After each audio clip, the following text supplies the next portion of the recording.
جەنگی ئیسرائیل فەڵەستین و بەرەی سێهەم.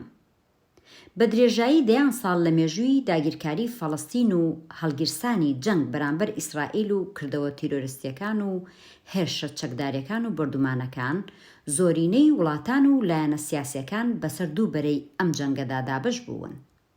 بۆ نمونە پشتیوانی ڕۆژئاوا و ئەمریکا لە ئیسرائیل بەرچاو بووە.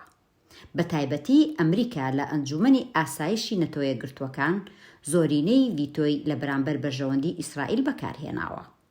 هەروەها فەڵەستینیش پشتیوانی وڵاتانی عەرەبی بەدەستهێناوە و تەنانەت ئێران کۆمەکی حەماسیشی کردووە کە کەمتر لە ئاستی جیهانیدا خاوەنی پشتیوانی بووە.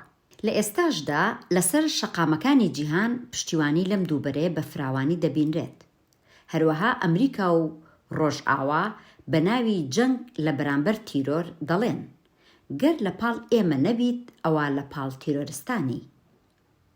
بەڵام لە دەرەوەی ئەم دوو جەمسەرە جەمسەرێکی تریش بەدی دەکرێت، بەڵام لە ئاستی وڵاتاندا نییە، بەڵکو لەسەر شەقامەکان و لە نێو خەڵکی مەدەنی و مرۆڤدۆستانی جیهاندایە کە نە لەگەڵ سیاسەتی ئیسرائیل و ئەمریکا و ڕۆژئاوایە، نە لەگەڵ ئیسلامی سیاسی و ناسیۆنالیستی عەرەبیدایە.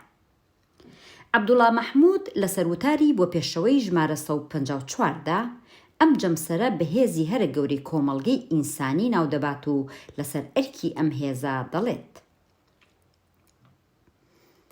ئەرکیەتی ئامادەی خۆی لە دڵی هەلومەرجی پڕ مەترسیداری ئێستا نیشان بدات و بێتە مەیدانەوە. ئەم هێزە ئەرکێتی هۆکاری ڕیشەی شەڕی ئیسرائیل و بەرگری خەڵکی فەڵەستین نیشانی جیهان بدات. ئەرکێتی پشتیوانی ئەمریکا و غەرب وەک هۆکاری بەردەوامی داگیرکاری و ملهوڕی ئیسرائیل بخاتە ڕوو لە دژی بوەستێتەوە. ئەرکێتی ماهیەتی خۆبەستنەوەی گروپ و لایەنە قەومی عەرەبیەکان سات و سەودایان بە کێشەی خەڵکی فەڵەستینەوە ئاشکراتر لەوەی هەیە بکات.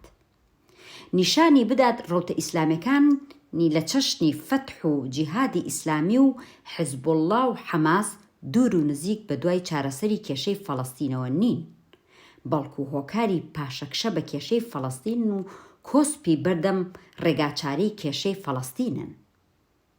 لە درێژەی وتارەکەیدا دەڵێت ناچارکردنی ڕێکخراوەی نەتەوە یەکگرتووەکان و ناوەندە بڕیار بەدەستە نێودەوڵەتیەکان جێبەجێکردن و پابەندبوونی ئیسرائیل بە بڕیارەکانیەوە لەوانە ڕاگررتنی کەمنشینی لەسەر زەمینی ئیسرائیلەکان، پاشەکشەی هێزەکانی ئیسرائیل لەو ناوچانەی لە ڕێگای چەندین جەنگەوە دەستی بەسەرداگرتوون.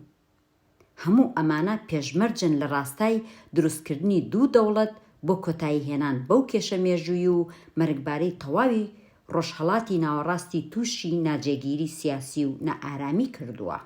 لە بەرنامەکانی 18 ئۆکتۆبەری پێشەنگ تیڤ عەمار شەریف ئەندامی مەکتەبی سیاسی حیزبی کۆمونیستی کرێکاری عێراق سەبارەت بە بەرەی سێیەم گوتی ئەو خەڵکە کە دژی شەڕە، ئەو خەڵکە کە لاینگری خەڵکی فەلەستینی ئەبێ بێتە مەیدان، ئەبێ قسەی خۆی بگەینێت، ئەبێ بڵێ نەترسێ لەوەی ئەمانە حکومەتە غەربیەکان تهدیدیان لێ بکات، ئەبێ قسەی خۆی بکا و یەکەم مەسئلەیەکی ئەسڵیە کە ئەوان ئەیانوێ حەماس و ئیسرائیل یەکسان بکەن بە جەرائمەکان، کە ئەسڵی قەزیەکە لە فەلەستین حەماس نییە. پێش ئەوەی حەماس لەدایک بێت کە کولی تەمەنی حەماس زیاتر لە 20 ساڵ نییە. لە کاتێکە مەسئلەی داگیرکردنی فەلەستین لەلایەن ئیسرائیلەوە قەزیەیەکە کە تەمەنی 75 ساڵ بە دەرکردنی خەڵکی فەلەستین بە کوشتن بەهینەوە.